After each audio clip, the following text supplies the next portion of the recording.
The Oval Office fell silent as President Garrett Whitmore slammed his fist on the mahogany desk, sending papers flying.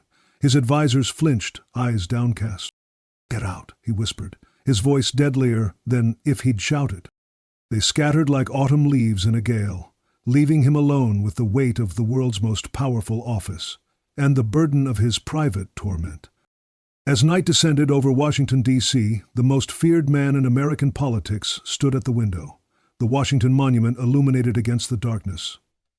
His reflection stared back. Hard eyes, tight jaw, the face of a man who had bulldozed his way from poverty to the presidency. But then, something unexpected. His hand trembled as he pulled a worn photograph from his desk drawer. A woman's face. His expression softened, transformed by an emotion no public camera had ever captured. What turns a ruthless bully into a passionate lover? Have you ever wondered what truly lies beneath the mask of the most powerful people? How the same hands that sign executive orders might shake with longing when no one is watching? President Whitmore built an empire on intimidation, yet behind closed doors he was obsessed with the one person he couldn't control. The one who saw through his armor. What shocking secret was the president hiding from the world? If you've ever been fascinated by the hidden lives of powerful figures, this story will change how you see them forever. Subscribe for more untold stories that reveal the hearts behind the headlines. Garrett Whitmore's story began in Millfield, Ohio, a town defined by its steel mill and the constant haze of factory smoke. His father worked double shifts on the mill floor, coming home with blackened hands and a spine curved from labor. His mother cleaned houses for the factory executives who lived on the hill overlooking the town. "You're either the hammer or the nail, son," his father told him on his 10th birthday, presenting him with a worn toolbox. "I've been the nail my whole life. Don't you be the same." Young Garrett took those words to heart in ways his father never intended. At 12, Garrett started his first business, a neighborhood lawn care service that quickly expanded when he convinced other boys to work under him for pocket change while he kept the lion's share. By 15, he dominated the local paper route by undercutting competitors, then raising prices once he controlled the territory. His high school economics teacher, Mr. Harmon, recognized Garrett's unusual acumen, but worried about his methods. "You're brilliant with numbers," he told Garrett after class, "but people aren't calculating on a balance sheet." Garrett simply replied, "They are if you want to win." The formative blow came during his senior year, when his father was laid off without severance after 27 years at the mill. That night, Garrett watched his proud father weep at the kitchen table. By morning, the last vestiges of compassion had hardened into cold ambition. He worked his way through college at Ohio State, not with student loans but with increasingly sophisticated business ventures. While classmates partied, Garrett analyzed market trends and identified weaknesses in established companies. His professors noted his brilliance and his brutality in equal measure. After graduation, Wall Street beckoned. Garrett arrived in New York with $200 and a meticulously crafted plan. Within 5 years, he'd established Whitmore Capital, focusing on distressed businesses, companies he could acquire at rock-bottom prices. His method was always the same: identify vulnerable companies, launch aggressive publicity campaigns highlighting their weaknesses, drive down stock prices, purchase controlling interests, slash workforces, and sell off assets for massive profits. "Garrett doesn't enter a room, he invades it," said former partner Michael Levinson. "He doesn't negotiate, he issues ultimatums." The Bellingham Textiles takeover became his signature move. The 80-year-old company employed nearly half of Burlington, Vermont. When the founder's grandson mismanaged expansions, Garrett swooped in. He fired 2,000 workers on a single day, later known in Burlington as Whitmore's Massacre. He converted the historic factory into luxury condominiums and tripled his investment. By 35, Forbes listed Garrett among America's wealthiest individuals. Competitors feared him. Partners remained wary. Employees executed his vision with military precision or found themselves discarded. His entry into politics surprised only those who hadn't paid attention to his trajectory. Power was the logical next frontier. He began with strategic donations, then leveraged economic expertise during the financial crisis to position himself as a necessary evil, the tough leader for tough times. His campaign speeches pulled no punches. "America's been run by weaklings afraid to make hard choices," he declared to roaring crowds. "I've spent my life making those choices. I've fired people. I've closed factories. I've done what needed doing." The brutal honesty resonated with a nation tired of political polish. Journalists documented his bullying tactics, the intimidating late-night phone calls to opponents, the public humiliation of staff members who failed him. Yet his popularity grew. "Whitmore isn't the president we want," a prominent columnist wrote, "but perhaps he's the president we deserve." When Inauguration Day arrived, Garrett Whitmore placed his hand on the Bible with the same cold calculation with which he'd built his empire. The man who had clawed his way from nothing had seized everything. Yet the victory felt strangely hollow. What he couldn't know was that his greatest challenge awaited him, not in the realm of politics or business, but in the battlefield of his own heart. Garrett Whitmore first saw Vivian Marlowe in the university library during his junior year. While most students struggled under end-of-semester pressure, Garrett sat coolly reviewing acquisition strategies for his growing campus business ventures. That's when a heated argument broke out at the reference desk. "Your policy is absurd and you know it," a female voice declared, cutting through the library's hushed atmosphere. Garrett looked up, irritated at the interruption. A young woman with copper hair stood, challenging the head librarian, a notoriously rigid administrator feared by students and faculty alike. "These photographs are fundamental to my exhibit concept," she continued, gesturing to a large art book. "I need extended access." "Rules are rules, Miss Marlowe," the librarian replied, unmoved. Garrett watched, expecting the inevitable capitulation. Nobody won against Administrator Jenkins. "Then change them," Vivian said simply. She neither raised her voice nor backed down. "Art requires breaking boundaries. So does education. Which matters more, your policy or actual learning?" 20 minutes later, she walked away with special permission and the administrator's personal phone number in case she needed anything else. The next morning, Garrett positioned himself in the campus coffee shop where the art students gathered. He spotted her immediately and approached with the confidence of someone unaccustomed to rejection. "I need a logo for my new venture," he announced, without introduction. "My budget is generous for the right talent." Vivian assessed him with cool, gray eyes. "I don't do logos, especially not for businesses without introductions." "Garrett Whitmore," he extended his hand, "you should reconsider. This could be lucrative." "Vivian Marlowe," she replied, ignoring his hand. "And I'm not interested in money. I'm interested in meaning." For perhaps the first time in his adult life, Garrett found himself without a ready response. He was accustomed to people either fearing his intensity or being drawn to his success. Vivian displayed neither reaction. "What makes you think your work is too meaningful for commerce?" he challenged, taking a seat without invitation. "What makes you think everything worthwhile can be bought?" she countered. Their conversation evolved into a debate that lasted hours about art, capitalism, purpose, and power. She challenged every assumption he held sacred. He attempted to overpower her arguments through sheer force of personality, tactics that had silenced professors and business competitors alike. Yet Vivian remained unmoved, meeting his intensity with her own quiet certainty. When she disagreed, she didn't retreat, she engaged.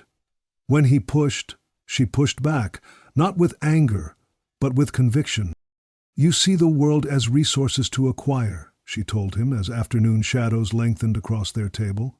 "I see it as an experience to understand." It unsettled him, not just her opposition, but something deeper. Vivian looked at him without the veil of fear or ambition that colored everyone else's perceptions. She saw him clearly and remained unimpressed. For a man who had calculated every relationship in terms of advantage, Vivian Marlowe represented an equation he couldn't solve. She operated by different rules, immune to intimidation and uninterested in his growing fortune. As they finally parted ways that evening, Garrett realized with unsettling clarity that for the first time in his life, he was the one pursuing approval and coming up short. Their relationship began as a challenge. Garrett pursuing Vivian with the same determination he applied to business acquisitions. He sent increasingly extravagant gifts to her studio, each returned unopened. When expensive gestures failed, he tried a different approach. He asked questions about her art and actually listened to her answers. Slowly, reluctantly, Vivian allowed him into her world. Their first date wasn't at an upscale restaurant as Garrett planned, but at a community art installation where Vivian had contributed a piece. He watched in fascination as she explained her vision to curious attendees, passionate and completely unconcerned with impressing him. "You don't care what I think," he remarked afterward, equal parts frustrated and intrigued. "I care what everyone thinks," she corrected him. "I just don't let it determine what I do." The statement struck him like a physical blow. All his life, Garrett had manipulated others' perceptions to achieve his goals. Vivian existed outside that framework, beyond his field of influence. As winter turned to spring, they established an unpredictable rhythm. Garrett would arrive at her apartment with detailed plans for the evening, and Vivian would suggest something entirely different. He would arrange exclusive gallery showings. She would pull him into unknown artists' warehouse exhibitions instead. "Why can't we do things my way?" he demanded one evening, after she'd redirected his symphony tickets into an impromptu road trip to a desert installation. "Just once?" "We often do things your way," she replied, eyes on the highway. "But you need to experience life without controlling every minute of it." Their arguments were legendary, intellectual battles that left both breathless. Where others cowered before Garrett's sharp tongue, Vivian matched him point for point. Their disagreements erupted into storms that inevitably led to passionate reconciliations, each drawn to the other's unwavering intensity. Friends from both their worlds watched with bewilderment. Garrett's business associates couldn't understand what he saw in the headstrong artist who seemed immune to his wealth. Vivian's creative circle questioned her attraction to the ruthless entrepreneur who represented everything they opposed. The truth lay in moments no one else witnessed. Like when Garrett, exhausted from negotiating a particularly brutal takeover, arrived at her studio past midnight. Instead of his usual commanding presence, he sat silently on her paint-splattered floor, watching her work until dawn broke. Or when Vivian, facing rejection from a prestigious exhibition, allowed him to hold her as she cried, the only time she permitted herself such vulnerability. "You could buy the gallery," he suggested practically, wiping her tears. "That would defeat the entire purpose," she replied. "Winning by any means necessary is still winning." "No, Garrett, how you win matters more than winning itself." The fundamental clash in their worldviews fueled both their connection and their conflict. Garrett approached relationships as he did everything, something to master and direct. When Vivian received a fellowship opportunity in Paris, his response was immediate. "I'll buy you a better opportunity here." "This isn't about money," she said, a familiar frustration in her voice. "This is about growth, about experience, things you can't purchase." "I'm telling you what works," he insisted, voice rising. "I've succeeded at everything because I control the variables." "Relationships aren't business deals," she replied quietly. "You can't control me like you do your companies." In rare, unguarded moments, Garrett revealed glimpses of understanding. Once, watching Vivian lost in creating a complex installation, he whispered, "I've never cared about anything the way you care about your art." The admission hung between them, a fragile truth from a man who'd never acknowledged weakness. Later that night, he held her with unusual gentleness. "You make me feel things I don't understand," he murmured against her hair. "It terrifies me." For Vivian, these brief windows into his authentic self kept her hoping for transformation. For Garrett, they were dangerous lapses in the armor he'd spent his life constructing. Their relationship balanced on this precarious edge, connection versus control, vulnerability versus power, a dynamic as unsustainable as it was intense. This relationship dynamic might feel familiar to many of you. Comment below if you've experienced someone trying to control you, or if you've been the controller. What does it take to break this pattern? The Paris Fellowship became the battleground for their final confrontation. Vivian's acceptance letter arrived on a rainy Tuesday. She called Garrett immediately, voice bright with excitement. 3 months in Paris, a studio apartment near Montmartre. Garrett, this is everything I've worked for. His response was measured, calculated. I've been thinking about your career trajectory. I've arranged a meeting with the Modern Art Museum board. They're prepared to offer you a solo exhibition. You did what? The excitement in her voice cooled. Without discussing it with me first? It's a better opportunity. Why waste time in Paris when... That's not your decision to make, she interrupted. What began as a phone call escalated into a face-to-face confrontation when Garrett appeared at her apartment an hour later. The small space vibrated with tension as they circled each other, rehearsing familiar arguments with new intensity. You never support what matters to me unless it aligns with your vision, Vivian said, hands gripping the back of a chair. I'm offering you something better than what you chose, Garrett countered. That's what support looks like. No, that's what control looks like. Rain lashed against the windows as their voices rose. Garrett's expression hardened into the same mask he wore during corporate takeovers. You want Paris? Fine. I'll open a European office. We'll get a place together. I'll commute to London when necessary. Vivian stared at him in disbelief. You still don't understand. This fellowship is mine, my achievement, my path, not an extension of your empire. Everything I've built, everything I am, I'm offering it all to you, he said, his voice dropping dangerously low.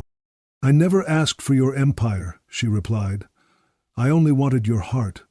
But you can't give what you don't acknowledge exists. The truth hung between them.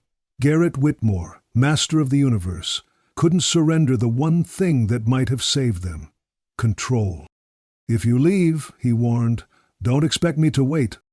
Vivian looked at him for a long moment, memorizing the face she had grown to love despite everything. I never asked you to wait. I asked you to grow. She walked to the door, opened it. Please leave. Vivian, we're just hurting each other now. Some patterns can't be broken. His departure was absolute. No calls, no messages in the weeks that followed. Vivian left for Paris as scheduled. Garrett purchased 3 competing galleries and systematically denied them access to major art dealers. Neither spoke of the other, but those closest to them witnessed the aftermath. Vivian poured her pain into a series of abstract works titled Negotiation, jagged forms struggling against geometric constraints. Critics called it her most powerful work to date. Garrett retreated into empire building with renewed viciousness. His associates noted a sharpened edge to his already ruthless tactics, as though personal loss had weaponized his business practices. At night, alone in his penthouse, he sometimes stood by the window where a small, unsigned painting hung, Vivian's work from their first year together. His reflection in the glass revealed what no business rival ever saw: a man haunted by the recognition that he had won every battle except the one that mattered.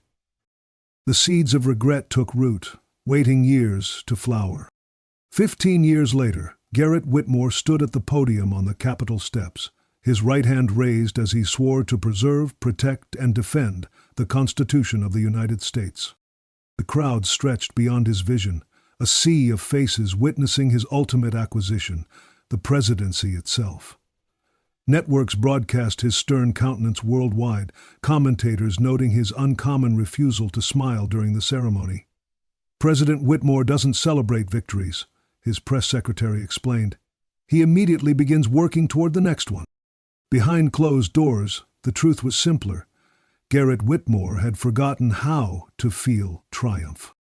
The West Wing staff quickly learned to anticipate his demands before he voiced them. Cabinet meetings resembled military operations. Precise, efficient, and utterly devoid of warmth. Foreign leaders experienced his trademark negotiation style on a global scale, with one European diplomat describing it as diplomatic bulldozing. The president views the world as an extension of his boardroom, observed a senior advisor. Every interaction is a transaction. Every relationship is strategic. Garrett's romantic life had followed a predictable pattern in the years since Vivian, a carefully selected rotation of socially appropriate partners, a real estate heiress, a former news anchor, a widowed philanthropist. Each relationship lasting exactly as long as it remained convenient. The women were uniformly accomplished, attractive, and ultimately disposable. His last significant relationship had ended during the campaign. Amanda Richardson, a brilliant corporate attorney, had walked away after 6 months. "You don't want a partner," she told him during their final conversation. "You want an employee with benefits." The White House magnified Garrett's existing tendencies toward control. His daily schedule was managed to the minute. Staff memorized his preferences down to the exact temperature of his coffee. The presidential machine operated with fearsome efficiency under his command. Yet in unguarded moments, late nights in the residence when even his most devoted aides had retired, Garrett paced the historic halls with mounting restlessness. The ultimate achievement had brought him no peace. 6 months into his presidency, a quiet Tuesday afternoon shattered his carefully maintained equilibrium. He was reviewing briefing documents when his cultural affairs advisor included a note about an upcoming exhibition at the National Gallery. Contemporary American artists' Voices of Resistance features several notable works, including Vivian Marlowe's acclaimed Power Structures series. Given her recent criticism of administration policies, your attendance would send a powerful message of engagement across ideological lines. Garrett's hand froze above the paper. The name he had refused to speak for 15 years now sat in official presidential correspondence, demanding acknowledgement. That night, alone in the residence, he violated his own unspoken rule and searched her name online. Images filled his screen. Vivian at gallery openings. Vivian receiving awards. Vivian with gray now threading her copper hair, but her eyes unchanged, still filled with that quality that had undone him years before. He found videos of interviews where she discussed her work with passion that made his chest ache with forgotten emotions. One particular clip captured her response when asked about her influences. "We're shaped by every encounter," she said. "Sometimes the most formative relationships are the broken ones, the connections that show us who we are versus who we want to be." Garrett closed the browser, but the damage was done. Something long dormant had awakened. The carefully constructed walls between past and present had developed a breach. For the first time in years, he dreamed of her that night.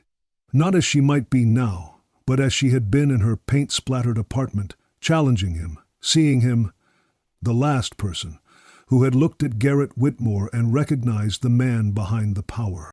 Morning found the most powerful man in the world staring at his reflection, asking a question no aide would dare voice.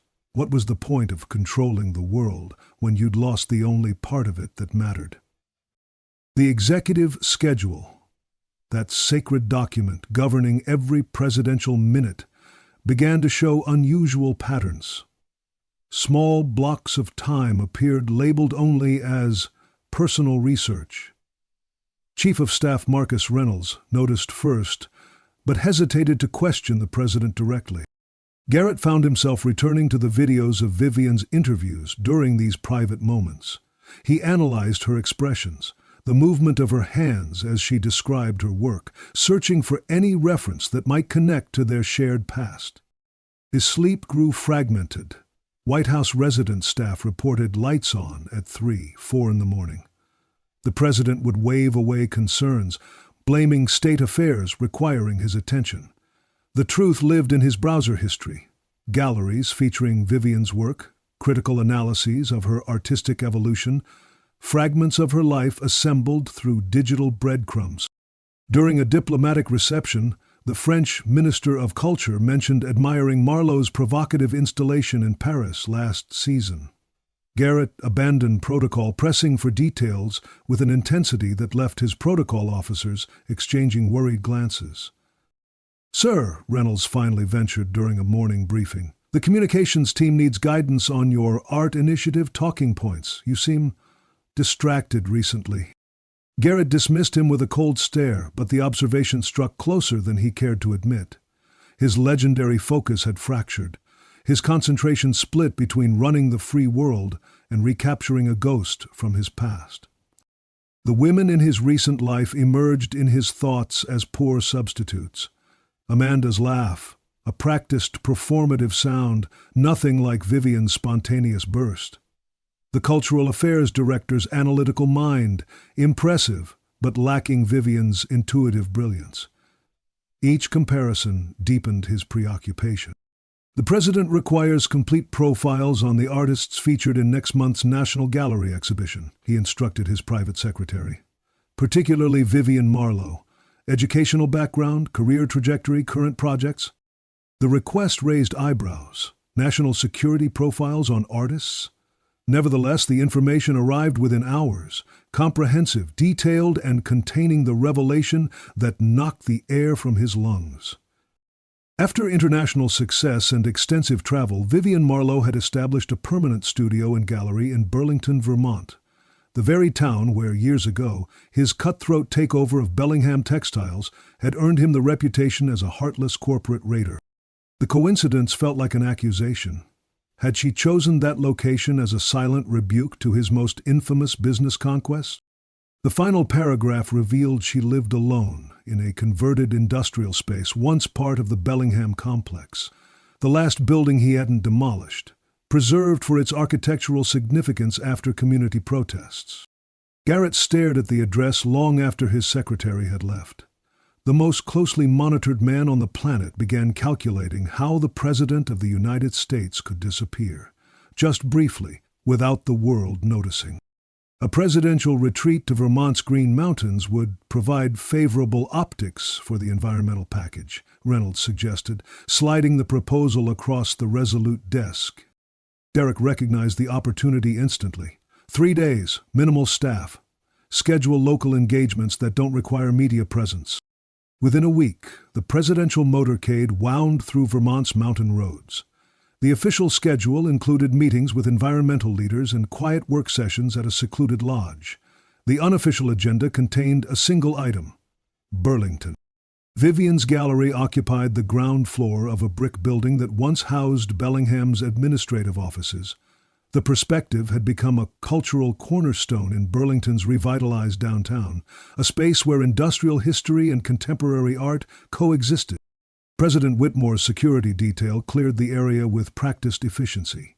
40 minutes, sir, the head of the Secret Service informed him. We've secured the perimeter, but we can't maintain this position unnoticed for long. Garrett nodded, dismissing them to exterior positions. For the first time in over a year, he stood alone, without advisors, security, or staff, just a man about to face his most consequential negotiation. The gallery's interior surprised him. Warm woods, exposed brick, strategic lighting that highlighted each piece without overwhelming it. Vivian's artistic sensibility shaped even the viewing experience itself. She emerged from a back office, stopping abruptly when she recognized him. 15 years had added subtle lines around her eyes, silver strands among copper hair now cut shorter than he remembered. But her gaze, direct, uncompromising, remained unchanged. "Mr. President," she said, voice steady, "your office didn't mention which piece caught your interest. You knew I was coming. The Secret Service is thorough. They've been examining my building for 2 days." The professional distance in her tone struck him harder than anger would have. She regarded him as she might any powerful potential client, with polite attention that revealed nothing of their shared history. "The gallery is impressive," he offered. "We're closed for a private presidential visit, apparently. What do you want, Garrett?" The direct question, so characteristic of her, stripped away his prepared phrases. 15 years of political calculation abandoned him as he faced the one person immune to his power. "I wanted to see you." "Why now, after 15 years of silence?" He moved toward a massive canvas dominating the far wall, concentric circles of deep blue surrounding a fractured red center. "Your work has evolved." "So have I." She crossed her arms. "You haven't answered my question." Garrett turned to face her fully. "I saw your name on a briefing document. It woke something." Acknowledges that isn't a sufficient reason to deploy presidential resources. It wasn't nostalgia. The words came with difficulty. It was recognition.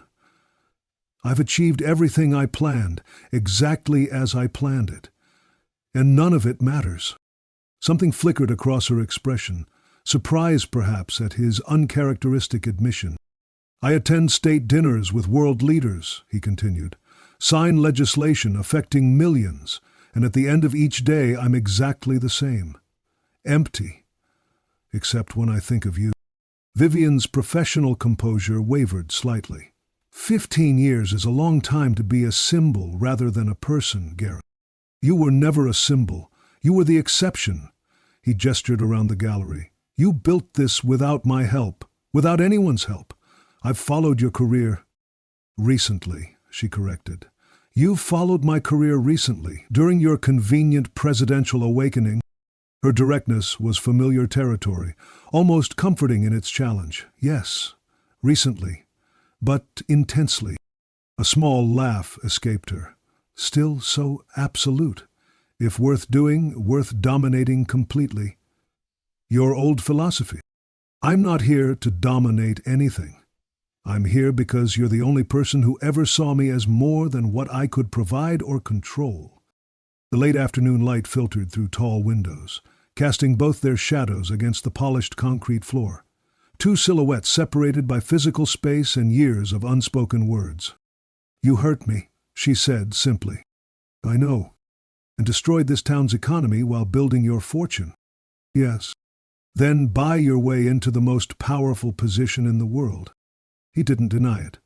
I've been exactly who I always said I was, except with you.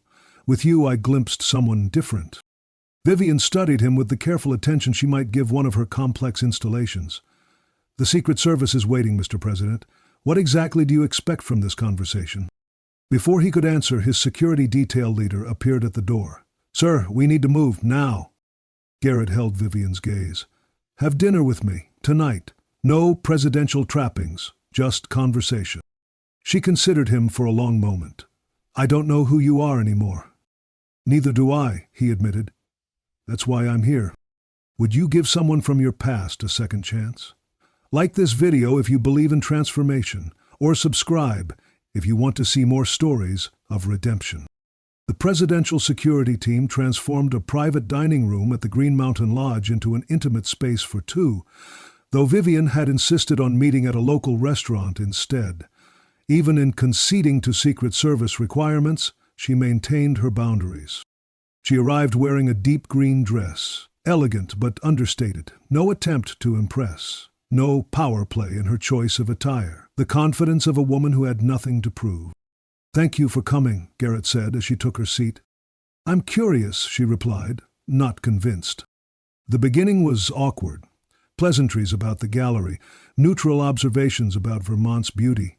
Beneath the surface, 15 years of unspoken history bubbled like magma preparing to erupt.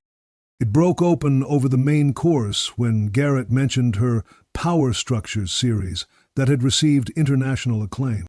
Those pieces were about you, Vivian said, placing her fork down deliberately. About men like you. Critics called them a commentary on institutional force versus individual agency, he countered. Critics didn't share my bed for 2 years. Critics didn't make promises they couldn't keep because control mattered more than connection. The direct hit landed as intended. Garrett's presidential mask, perfected through countless international crises, slipped momentarily. I offered you everything I had, he said, his voice low. Everything except what mattered. You offered your empire, your influence, your strategic value. Never yourself, never vulnerability. You wanted me to be weak. I wanted you to be human. Vivian leaned forward. Do you know what it was like loving someone who turned every emotion into a transaction? Who viewed vulnerability as failure? The question hung between them. For a man accustomed to immediate responses, Garrett found himself wordless. You once told me your father's advice, be the hammer, not the nail, she continued. But you never asked yourself what happened to the hammer. It remains a tool, Garrett, useful but unfeeling. incapable of genuine connection. I built a life that worked, he defended. Did it? You're the most powerful man in the world, sitting across from the woman you abandoned 15 years ago, looking like you're starving in the midst of plenty. The truth of her words struck with physical force. Garrett pushed his plate away, the pretense of dining forgotten. After you left, he said carefully, I converted emotion into ambition. Every feeling became fuel for achievement instead. A masterful deflection strategy, she observed. And now you've run out of mountains to climb. Now I'm alone at the summit, he admitted. Vivian studied him, artist's eyes missing nothing. Why did you really come here, Garrett? The actual truth, not the diplomatic version. He looked toward the window, gathering himself. When he faced her again, something had shifted in his expression. I used to replay our final argument, crafting better counter-arguments, imagining how I could have won. His voice roughened. Eventually I realized I was the obstacle, not you, not circumstances, me. That's surprisingly self-aware. It took 15 years to achieve everything I thought I wanted. He met her eyes directly. I built a presidency on the same principles that destroyed us. I'm surrounded by people who fear me, need me, want my power, but no one who knows me. And you think I still do? You're the only one who ever did. For the first time, silence between them wasn't charged with tension, but with shared recognition.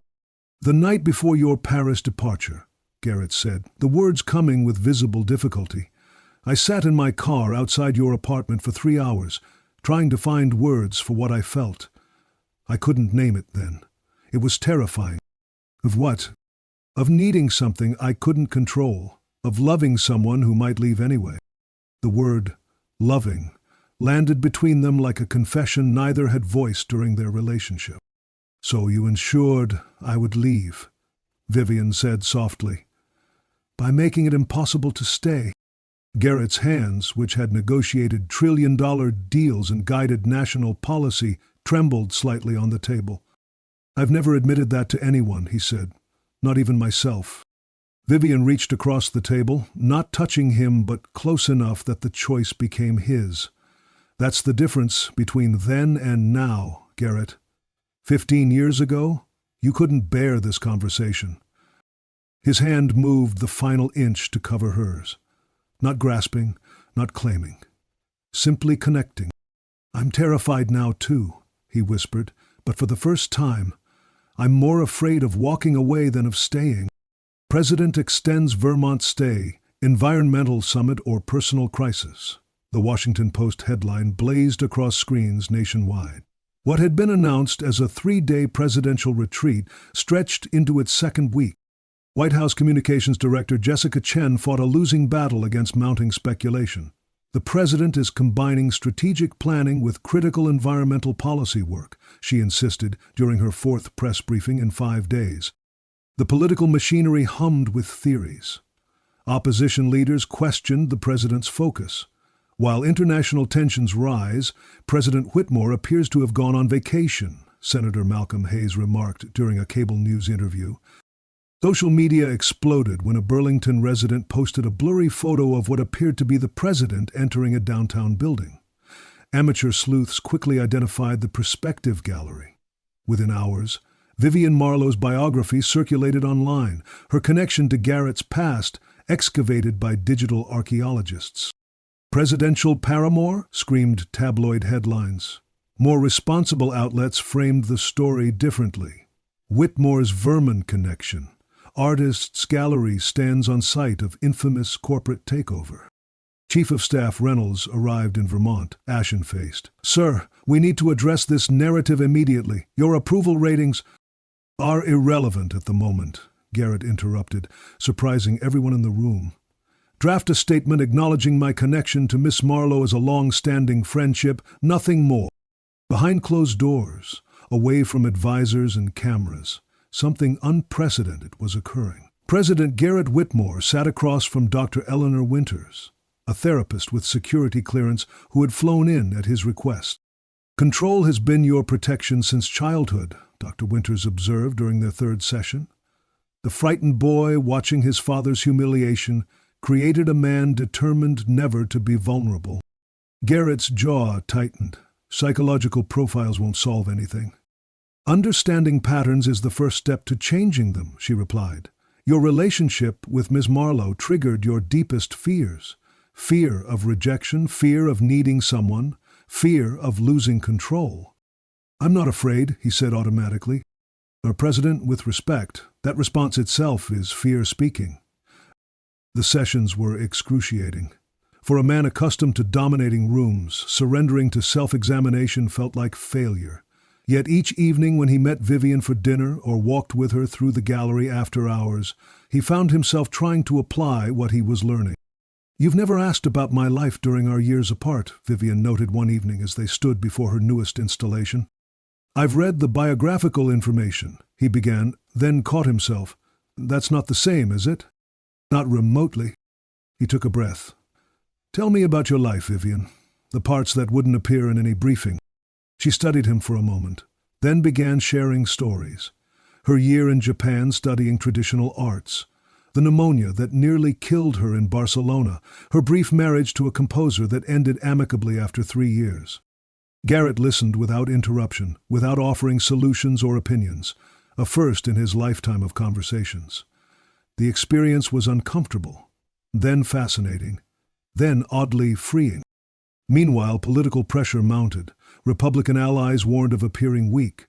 Democratic opponents prepared attack advertisements featuring Bellingham Textiles workers who'd lost livelihoods during his corporate takeover. We need to return to Washington, Reynolds insisted during their morning briefing. This narrative is destroying everything we've built. Garrett considered his chief of staff, this brilliant tactician who'd helped engineer his rise to power. What's the worst that could happen, Marcus? My approval rating drops, I lose political capital. I'm not seeking re-election. The statement silenced the room. Presidential staff exchanged alarmed glances. That afternoon, during his walk with Vivian along Lake Champlain, she confronted him directly. You can't abandon your responsibilities because of me. I'm not, he replied. For the first time, I'm considering them clearly. The presidency was another acquisition, the ultimate proof of control. I never questioned why I wanted it. And now I'm learning to ask better questions. He stopped walking, turning to face her. You were right 15 years ago. How you win matters more than winning itself. Careful, Mr. President, she said with a small smile. That sounds dangerously like growth. Garrett returned to Washington with a new purpose. The Oval Office remained command central for world affairs, but his approach shifted subtly. Cabinet members noticed first. The president now listened more than he spoke. He asked what I thought, whispered the Secretary of Education to her deputy after a policy meeting. Not to test me. He actually wanted to know. Behind the scenes, Garrett maintained weekly video sessions with Dr. Winters. The work was painstaking, excavating childhood wounds, examining destructive patterns, practicing emotional awareness techniques that felt foreign to his analytical mind. Narcissism served you well in business and politics, Dr. Winters noted during one particularly difficult session, but it extracted a heavy personal cost. How do I measure progress? Garrett asked the metrics-driven executive, still seeking quantifiable results. When connection matters more than being right, she replied. When you feel another's pain as valid, not inconvenient. His relationship with Vivian evolved through weekend visits, either hers to Washington or his to Vermont. Neither rushed toward definitions or commitments. The past loomed too large for careless promises. Their first major setback came during a state dinner Vivian attended as his guest. Faced with a foreign diplomat questioning American policy, Garrett reverted to his domineering persona, sharp, dismissive, brooking no challenge. Later, in the residence, Vivian confronted him. You became him again, the man who needs to crush opposition. It's international diplomacy, not a gallery opening, he snapped. And there it is, she said quietly. The contempt, the assumption that your arena is the only one that matters. Garrett started to argue, then stopped himself. You're right, he admitted after a long pause. I fell back into old patterns. This isn't simple, Garrett. You've spent decades building these defenses. I know. He reached for her hand. Stay. Help me see when I'm blind to myself. These moments of regression and recognition became their pathway forward.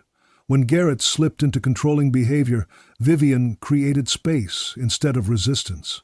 When he recognized his patterns without prompting, trust deepened between them. During a weekend at Camp David, Garrett faced his most significant test. His economic team called with urgent news. A major market fluctuation threatened key legislation. Hours of crisis management followed, decisions required under intense pressure. Vivian watched him work from a distance, witnessed the president in full command during a genuine emergency. When the situation stabilized, he found her painting on the cabin's porch. I need to apologize, he began. For handling a crisis, she asked, surprised. For who I become under pressure, I feel it happening. The rush of controlling everything, everyone. The certainty that only my solution matters. The difference is awareness, Vivian said. You're learning to see yourself clearly. That night, he shared something he'd never voiced aloud. I've built my identity on being feared, respected through intimidation. The thought of being vulnerable, of being seen fully, terrifies me more than any market crash or international incident. Vivian set aside her reflexive protection after years of distance. The man I glimpsed beneath your armor 15 years ago. He's worth knowing, worth loving, even with the work still ahead. Even if I fail sometimes. Especially then, she said. Perfect people don't need growth, and they certainly don't need forgiveness. 1 year later, President Whitmore stood at a podium announcing a comprehensive economic revitalization initiative for struggling industrial towns across America. In the front row sat Vivian, watching a different man than the one who had taken office. My administration previously approached economic challenges through a lens of pure efficiency, Garrett acknowledged to the assembled press. Experience has taught me that communities aren't just economic units, they're people with history, identity, and value beyond balance sheets. The policy shift reflected his personal evolution.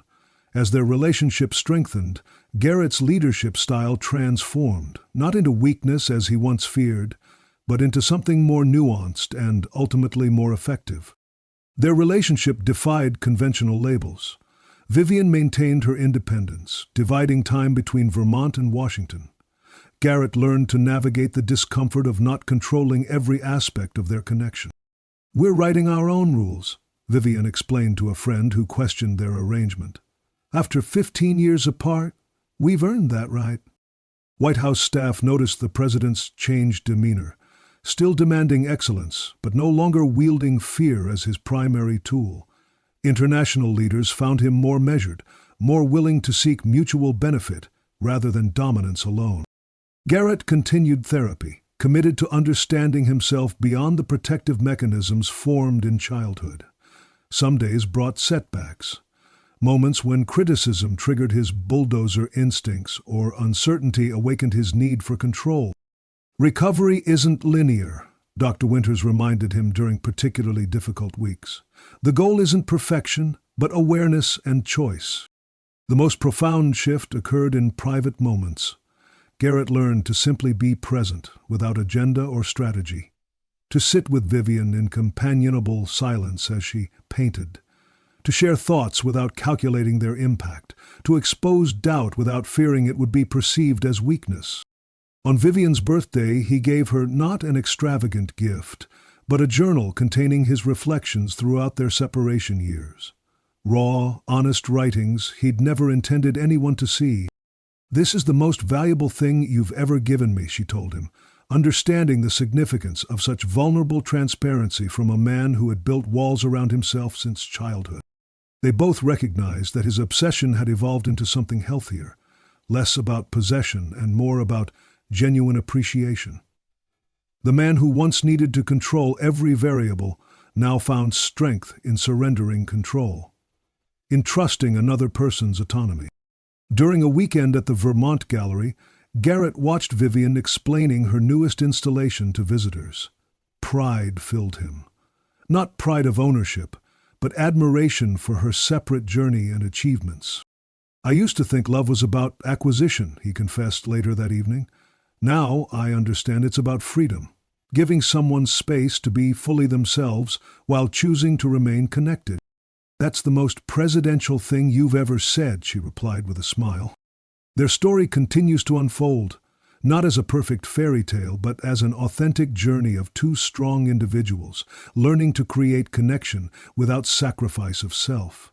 The billionaire bully who fought vulnerability at every turn discovered that true power lies in the courage to be seen, flaws and all. This story of transformation reminds us that change is possible, even for those who seem beyond redemption. If you found meaning in Garrett and Vivian's journey, subscribe to Milton Stories for more powerful tales of love and transformation.